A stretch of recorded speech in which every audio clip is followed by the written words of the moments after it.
Olá a todos! Meu nome é Renata e minha equipe, formada por Amira Belo, Camila Emily, Laura Reis, Lorena São Paulo, Márcia Vinci e Marcos Vinícius, somos alunos do curso de Medicina Veterinária do Instituto Federal de Educação, Ciência e Tecnologia do Amazonas, IFAM.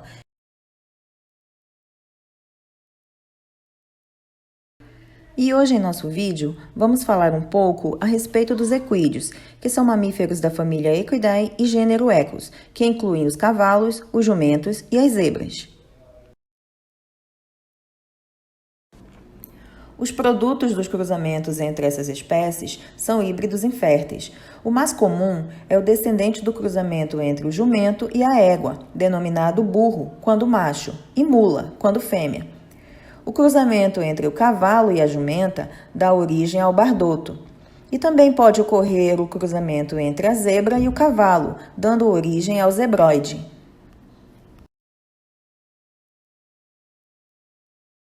Mas hoje, voltaremos nossos holofotes para eles, que são os queridinhos entre os equídeos, os cavalos.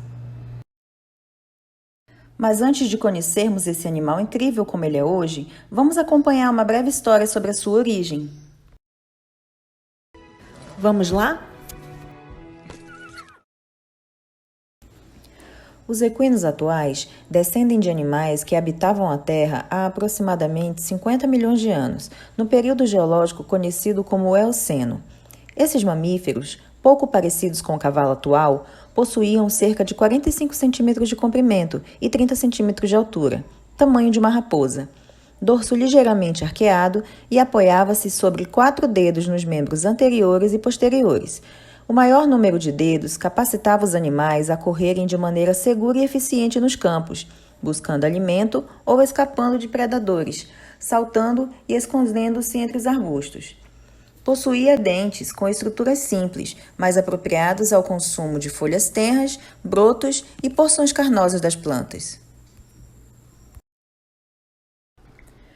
Com o passar do tempo, as gramíneas tornaram-se mais abundantes e os animais deixaram de ser consumidores de arbustos para consumirem pastos, havendo necessidade de adaptação dos dentes a esse alimento mais fibroso, que promovia maior desgaste dentário. Para escapar dos predadores, esses indivíduos sofreram transformações anatômicas para adquirir velocidade. No antebraço, houve fusão dos ossos rádio e ulna, determinando a perda de rotação dos membros anteriores. Nos membros posteriores, a tíbia e a fíbula também sofreram fusão semelhante. As articulações dos cavalos começaram a trabalhar num só plano, para frente e para trás, o que permitiu o aumento da velocidade quando comparado a outras espécies. O dedo médio tornou-se maior e mais robusto, sendo capaz de suportar o próprio peso. As laterais, apesar de apresentarem pequenos cascos, não entravam em contato com o solo quando em estação, ainda que isso pudesse acontecer quando corriam. Esses animais já possuíam aproximadamente 1 metro de altura. Eram mais esbeltos, mais ativos, inteligentes e atléticos. Muito semelhante ao cavalo moderno, o Pleohippus, representado na imagem, foi o primeiro gênero a apresentar um só dedo. O Pleistoceno foi a época do surgimento do gênero Equus, que difundiu-se por todo o mundo. Fósseis desse gênero foram encontrados na Ásia, Europa, África, América do Norte e América do Sul. O gênero Equus difere pouco dos seus antepassados próximos, o Pleohippus, e a estrutura dentária é a principal diferença, mais especializada na trituração de pasto por apresentar dentes pré-molares e molares com mesas dentárias mais desenvolvidas. Acredita-se que o berço da evolução do cavalo até o gênero Equus foi a América do Norte, pelos inúmeros fósseis dos diferentes gêneros encontrados em diversas regiões como os estados da Flórida, Texas, Montana, Califórnia e Oregon. Após a difusão do Equus por todo o mundo, a partir da América do Norte, desenvolveram-se formas distintas desse gênero em diferentes regiões e em diferentes épocas, provavelmente influenciadas pelas grandes variações de altitude, clima, solo e alimentos. Os primeiros equídeos selvagens adaptaram-se bem a vários ambientes como estepes, bosques, desertos e tundras, o que proporcionou sua sobrevivência e evolução até os dias atuais. Boa tarde, meu nome é Lorena São Paulo e vou falar sobre raças e manejo. As raças de equinos podem ser classificadas em grupos, de acordo com os tipos selvagens que a originaram. Para cada raça, há uma associação de criadores que determinam o padrão racial e respectivas provas de funcionalidade. Dentro do Brasil, existem cerca de 26 raças de cavalo de sela e tração, mais 6 raças de pôneis, e cada uma delas é selecionada para atender diferentes áreas. Há uma divisão entre raças, a quais se dividem em função para trabalho, como Appaloosa, Quarto de Milhas, Penthouse e Puro Sangue Inglês, de lazer, como Árabe, Bretão e Manga Larga, ou até mesmo diferenciados pela sua beleza e estética, enquanto algumas raças se destacam por sua rusticidade e adaptação. No Amazonas, o uso de equinos é utilizado para ajudar com o cuidado do rebanho bovino, principalmente no interior do estado, utilizando raças mestiças, como o Quarto de Milhas, o Puro Sangue Inglês e o BH brasileiro, além de encontrar esportes como a vaquejada e o laço. Já em Manaus, predominam os esportes de alta velocidade e habilidade. Falando um pouco sobre algumas raças encontradas no nosso estado, temos o Quarto de Milha. O Quarto de Milha foi o primeiro cavalo a ser desenvolvido na América. Ele surgiu nos Estados Unidos por volta do ano de 1600 e chegou no Brasil no ano de 1955. A pelagem aceita por esses cavalos são alazão, castanho, preto e tordilho. São animais dóceis, ágeis e velozes, e aptos para atividades com sela até tração leve, além de possuírem características brevilíneas e maior profundidade torácica e robustez. E são animais de médio porte, com bom equilíbrio entre membros locomotores, suportando o peso sobre o dorso sem esforço exagerado, a passo, trote e galope.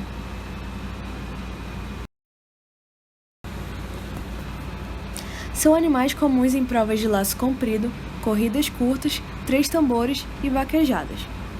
Sua alta capacidade atlética está vinculada à grande reserva muscular de substratos energéticos, o alto volume mitocondrial muscular, a habilidade de aumentar o transporte de oxigênio através da contração esplênica e termorregulação eficiente. A raça Puro Sangue Inglês foi formada na Inglaterra no início do século XVIII, durante o reinado do Charles II. Teve como base garanhões árabes que foram cruzados com éguas nativas das Ilhas Britânicas. É considerado o cavalo mais veloz do mundo em média distância e tem aptidão para saltos e adestramento. As suas pelagens aceitas são castanho, preto e tordilho. A sua altura média é de 1,60 e seu peso médio é de 450 kg. O seu andamento é o trote. A quarta e última raça é o BH, brasileiro de hipismo. Sua formação se deu da junção de éguas nacionais, já adaptadas às atividades de hipismo, com garanhões de linhagem europeia. O BH é leve, ágil e de grande porte. Sua altura média é de 1,65 metros, seu perímetro torácico de 1,90 metros e seu perímetro de canela de 21 centímetros. Além de terem cabeça média de perfil reto ou meio curvado, pescoço médio bem destacado do peito e espados, canela destacada, dorso bem ligado ao lombo e à garupa. Eles têm excelente mecânica de salto, coragem, inteligência e elegância nos movimentos, além de serem aptos para a modalidade de salto, adestramento ou concurso completo de equitação, pois seu trote não é muito cômodo. Eles são os que melhor atendem às exigências e necessidades das polícias militares, sendo eleito o cavalo com o melhor padrão racial para executar o policiamento montado em diversos estados da federação.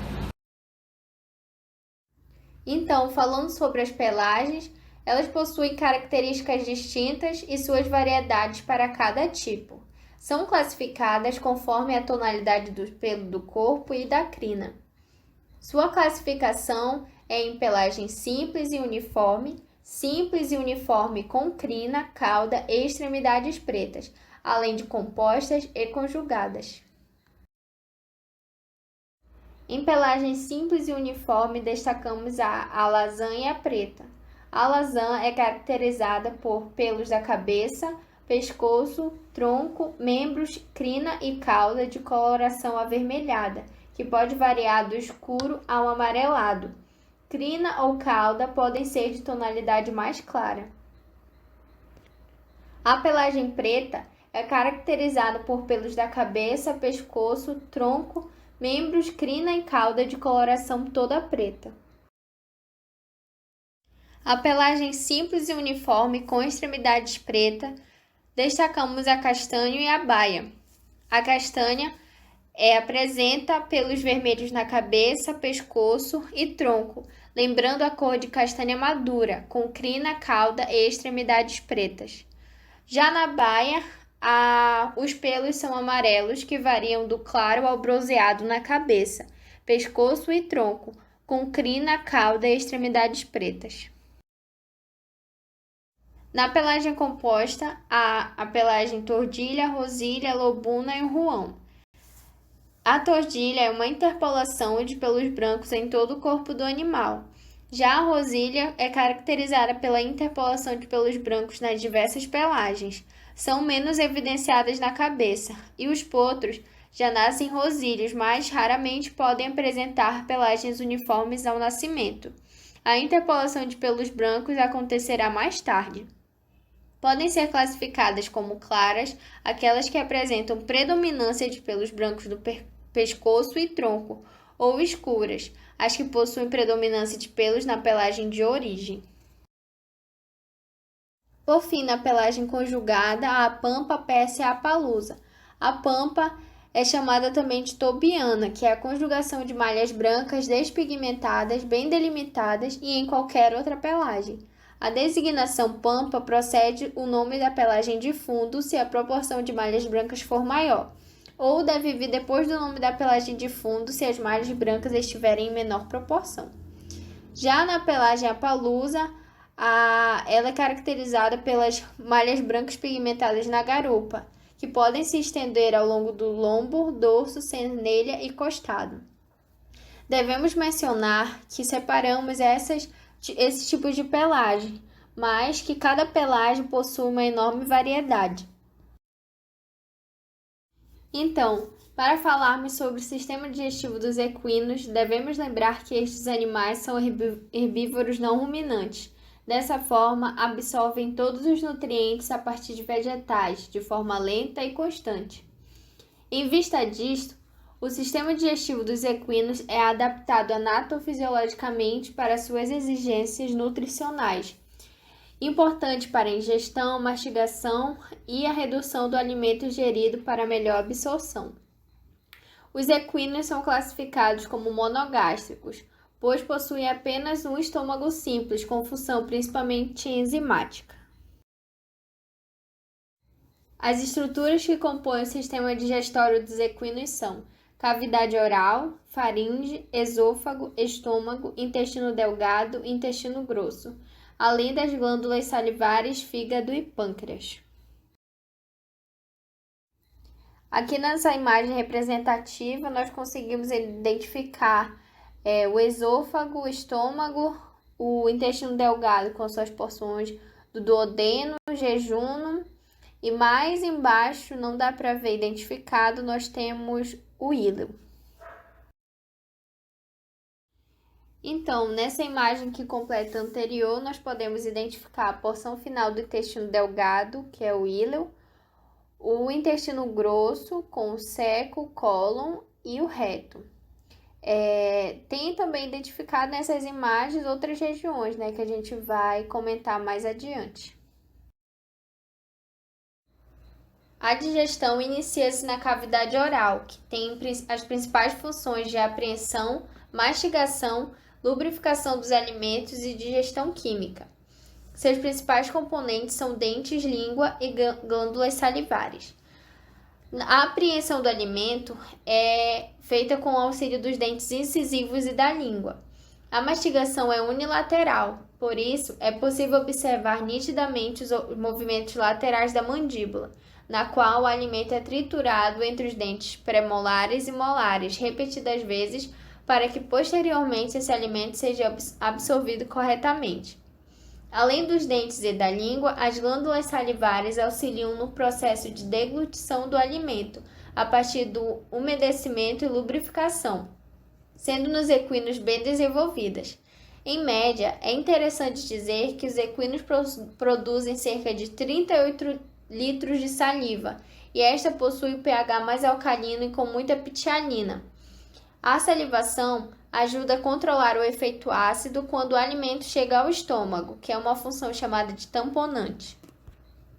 É essencial para a fisiologia do animal que a ingestão do alimento seja na posição da cabeça voltada para o chão, para que haja melhor salivação e que o desgaste dos dentes seja feito da maneira correta.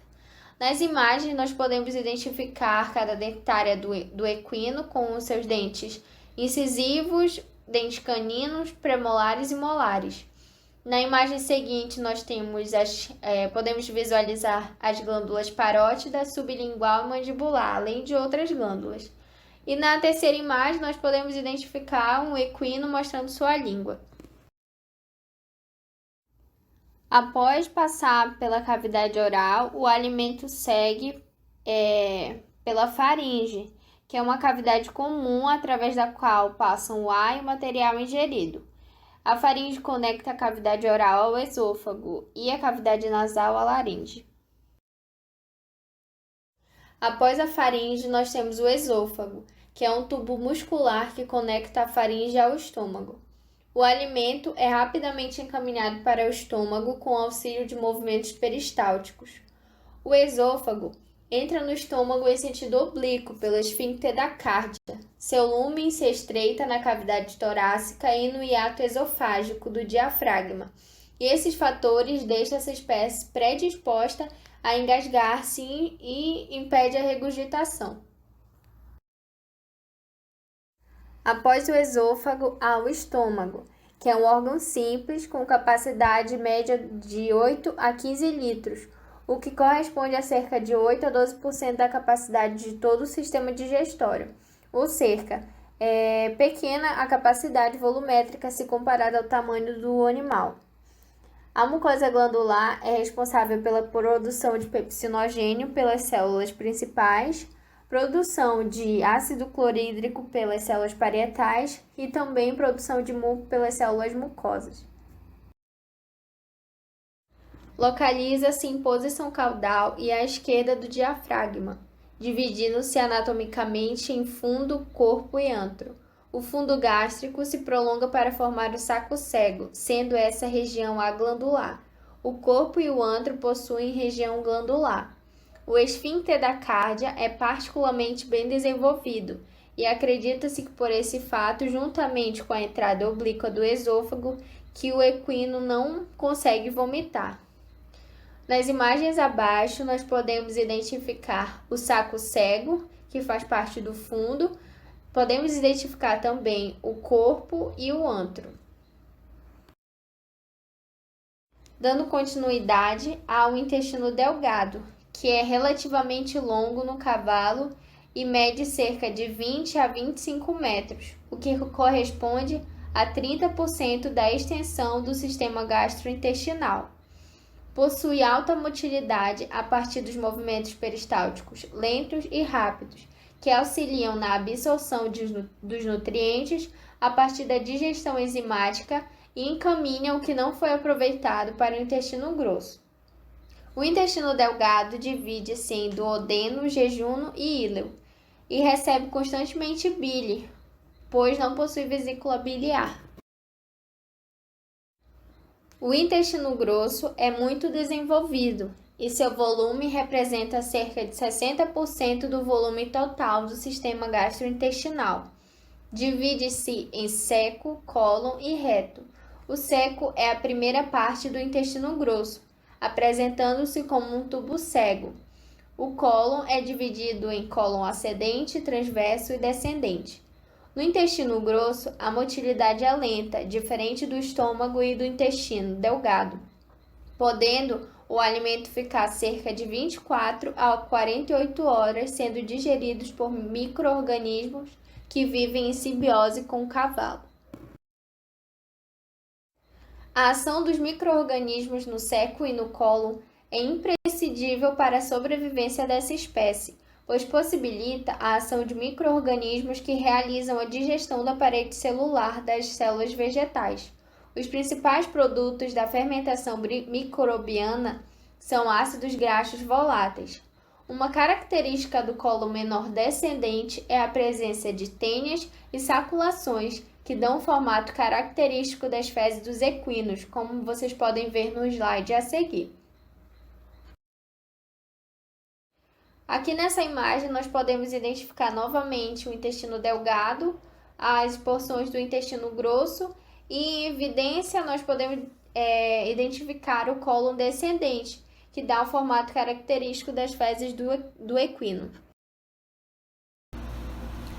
Boa tarde, eu vou falar sobre a alimentação dos equinos.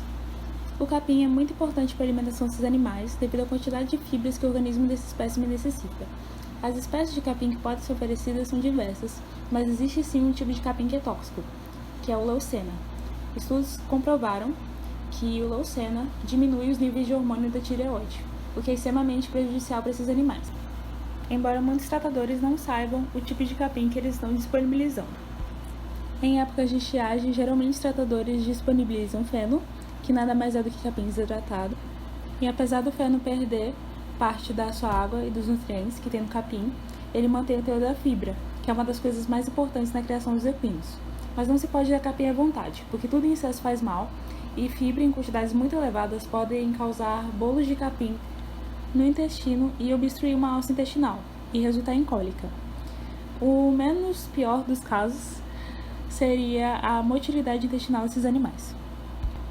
O trato gastrointestinal dos equinos é um dos mais sensíveis do reino animal, devido ao tamanho do intestino e suas necessidades especiais. Então, cuidado com a alimentação desses animais é extremamente importante. A ração é um complemento para garantir que eles consumam todas as proteínas e minerais necessários para a homeostase. Não pode ser dado em livre demanda também, devido à quantidade de proteínas que podem ser ingeridas pelo espécime. Eles têm um número limitado de proteínas que eles podem ingerir. E alguns tratadores chegam a dar frutas e legumes, mas é importante que eles sejam intercalados para evitar picos de hiperglicemia nesses animais. Nas imagens nós temos os animais se alimentando de feno e capim. Como a maioria dos equinos são direcionados a realizar atividade física, como por exemplo competições ou tração de carroças, isso aumenta a sua necessidade nutricional e muitas vezes tem a necessidade de uma suplementação alimentar. Então é muito importante que os tratadores cuidem da alimentação desses animais, principalmente quando eles realizam atividades físicas. Falando agora sobre manejo, o manejo alimentar e sanitário dos animais são iguais para todos, independente da atividade do equídeo, e é super importante cuidado com a rotina, pois eles têm que ter certos horários para alimentação, atividade, descanso e etc. A rotina alimentar é de extrema importância, pois define o horário de trabalho e repouso do animal. Mas não se pode colocar o animal para trabalhar depois da alimentação, pois há riscos de cólica. O trabalho do animal deve ser diário, pois diminui o estresse por estar embaiado. Por isso que é importante a movimentação e, se possível, permitir que o animal corra no piquete e paste à vontade. O manejo sanitário deve ser feito diariamente, como a limpeza das baias, troca de serragem, lavagem de bebedouros e comedouros, banho nos animais, cuidado com os materiais que têm contato direto com o animal, atenção às lesões e manter em dia a vacinação e a vermificação. O manejo laboral se define de acordo com os trabalhos desenvolvidos pelo animal, com os atletas tendo treino diários, duchas, bolsas geladas e quentes, alongamentos e ligas de trabalho e descanso. Já animais de tração, como fazem mais trabalho, eles têm que ter bastante repouso e cuidado com os cascos e ferraduras. Um exemplo desse local de manejo seria a escola de equitação Nissim Pazuello, onde foram tiradas as fotos do slide. Os animais dessa época têm sua própria rotina alimentar, sendo que cada animal recebe uma alimentação específica. A ração dos animais tem uma fórmula geral composta de casca de soja, farelhão de trigo, milho triturado e milho triturado. O diferencial são as vitaminas que variam de acordo com a necessidade de cada animal. O manejo sanitário lá é feito diariamente, com as áreas da baia sendo de 4 por 4 metros, mas o ideal seria de 6 por 6. Além das baias serem feitas com ênfase na ventilação para os animais se acostumarem com o clima, já que a maioria deles veio de fora. Eu me chamo Márcia e, continuando nossa apresentação, a partir daqui falaremos das principais doenças que comprometem a homeostase dos equinos. Algumas que se apresentam de forma recorrente devido a alguns aspectos fisiológicos dos animais, como as relacionadas ao seu trato gastrointestinal, exemplos das cólicas. Outras se apresentam recorrente devido a certo aspecto característico da nossa região, tipo o calor e a umidade, com as doenças de pele e anemia infecciosa. A primeira que falaremos é sobre a influenza equina, também conhecida como gripe ou tosse cavalar. É uma doença causada por um vírus que é transmitido pelo contato direto entre cavalos doentes e saudáveis. Seus sintomas são parecidos com os que acontecem com a gripe humana, podendo apresentar febre, calafrio, respiração rápida, perda de apetite, corrimento nasal, inflamação na garganta e tosse. É uma doença muito contagiosa, ocorre principalmente em locais em que os animais estão aglomerados e em cavalos com menos de 5 anos de idade. Durante o tratamento, o animal deve permanecer em repouso absoluto, evitando contato com concorrentes de ar frio, com alimentação nutritiva e a higienização em seu local de descanso.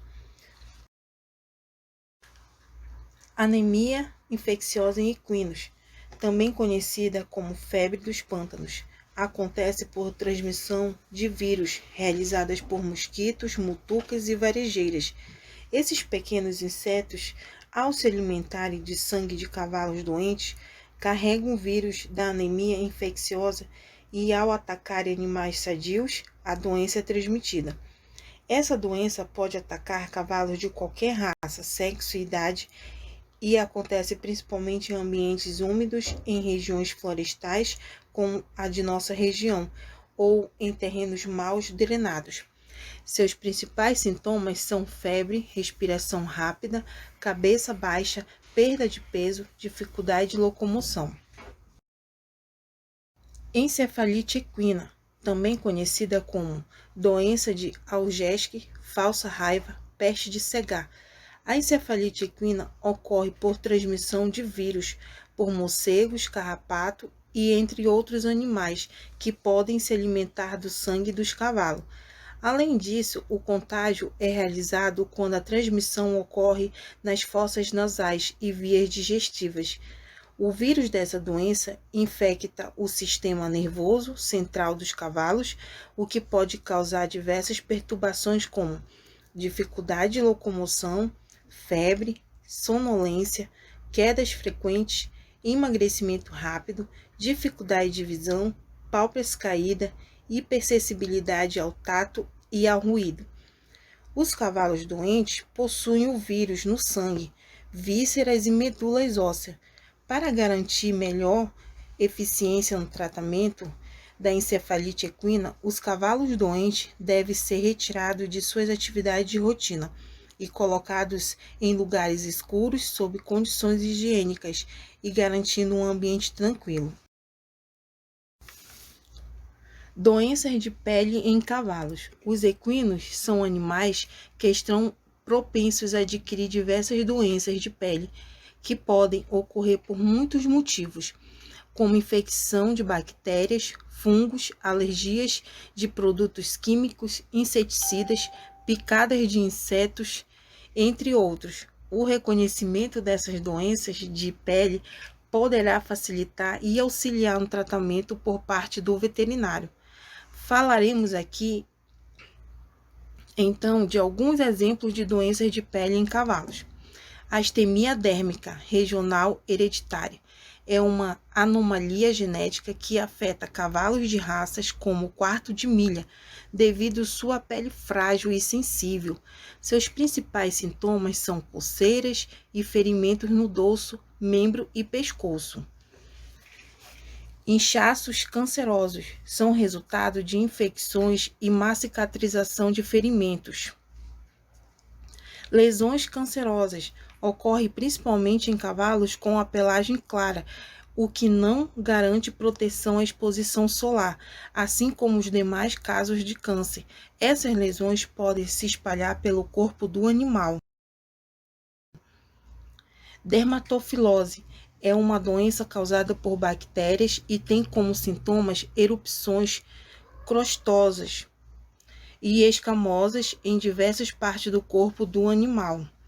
Dermatite nos membros inferiores é uma doença causada por fungos e bactérias. Pode resultar na diminuição de pelos na região infectada e resultar em feridas. Parasitas ou picada de insetos. A presença ou a ação desses animais podem ressaltar em coceiras e em irritações na pele do cavalo, que, por consequência, originam feridas. Cólica equina.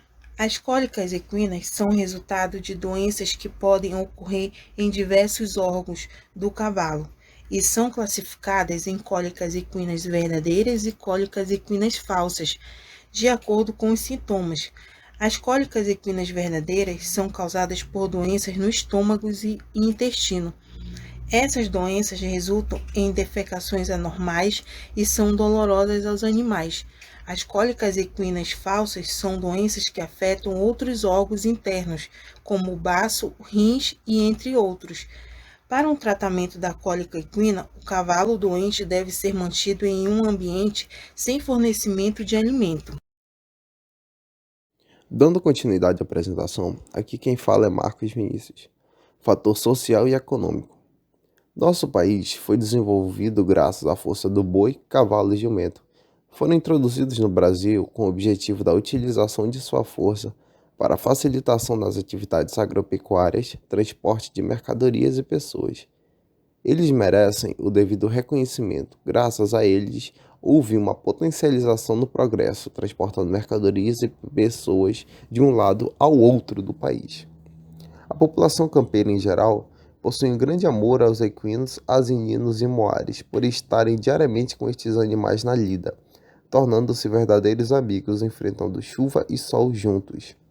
As cavalgadas fazem parte da cultura do país. A alegria contagia por onde passa, sempre em festa. No mundo dos equinos, existem os animais destinados ao esporte. Estes são tratados como verdadeiros atletas, possuem treinos diários, avaliações de check-up, alimentação balanceada e tratadores constantemente. Tudo com o objetivo dos melhores resultados possíveis na hora das provas. Algumas provas são corrida, 3 tambores, apartação, laço e salto.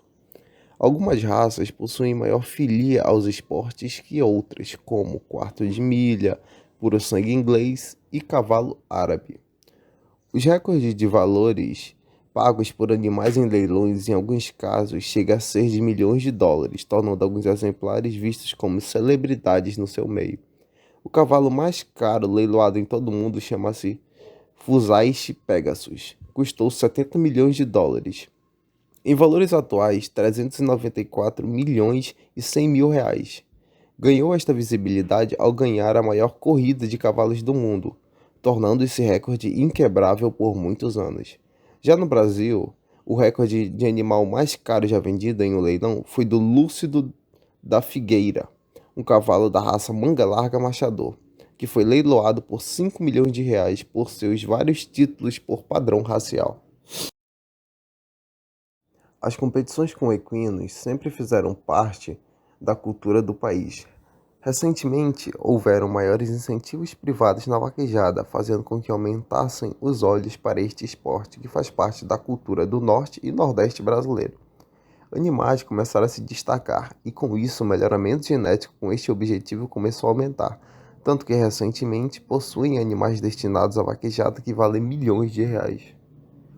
O pegue de boi remonta ao início das atividades agropecuárias no Nordeste, em que não havia o arame farpado para delimitar as áreas em que os animais ficariam. Com a necessidade de se pegar algum animal, saíam vaqueiros à sua procura, e com isso iniciava-se a pega. Uma corrida entre a mata de caatinga com o objetivo de se pegar uma fita que está amarrada a um boi. Este esporte é de extrema periculosidade, em alguns casos ocorrendo a morte do vaqueiro e até mesmo do cavalo.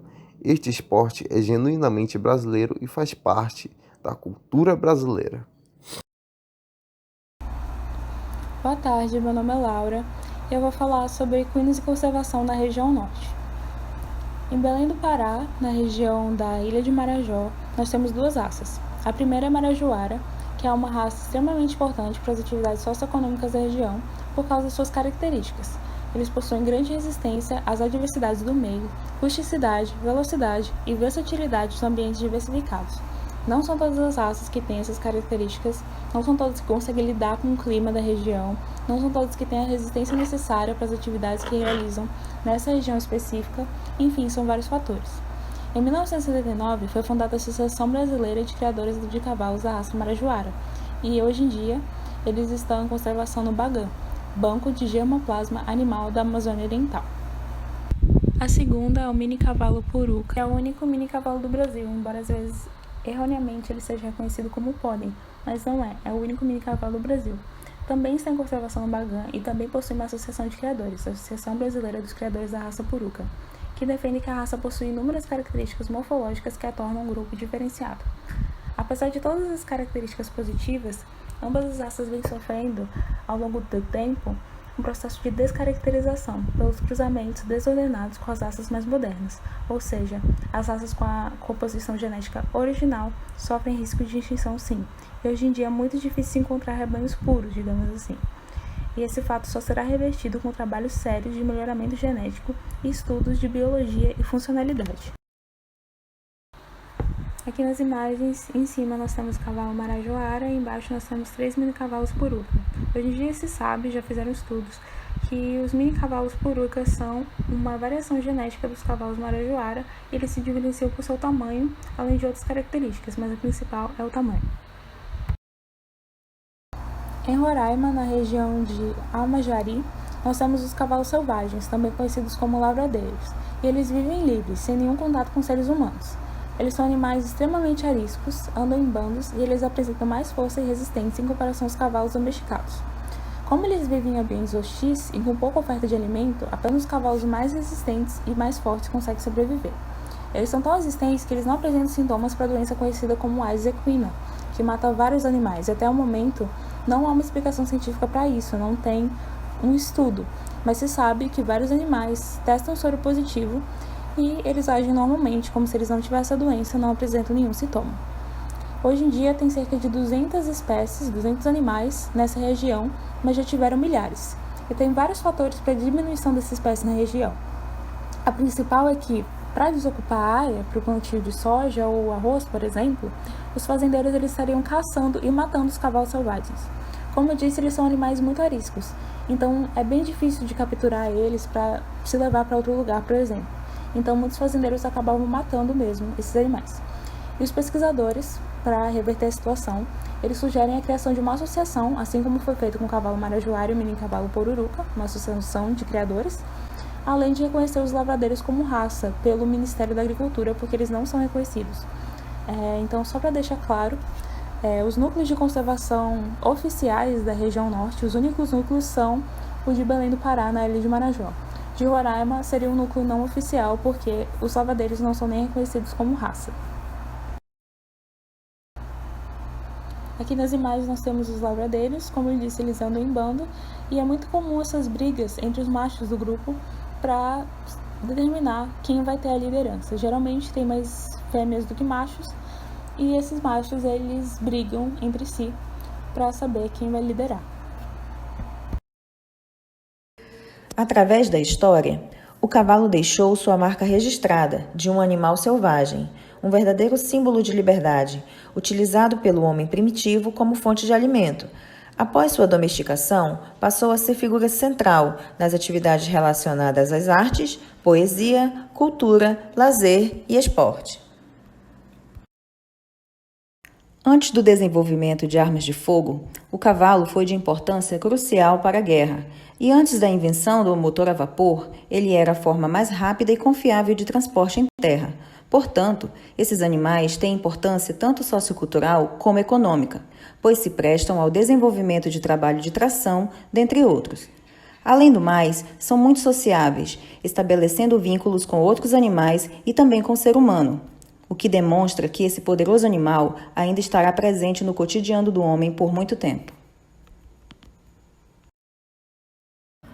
Um poema, tanto mais belo é, quanto mais parecido for com o cavalo. Por não ter nada de mais, nem nada de menos, é que o cavalo é o mais belo ser da criação. Mário Quintana.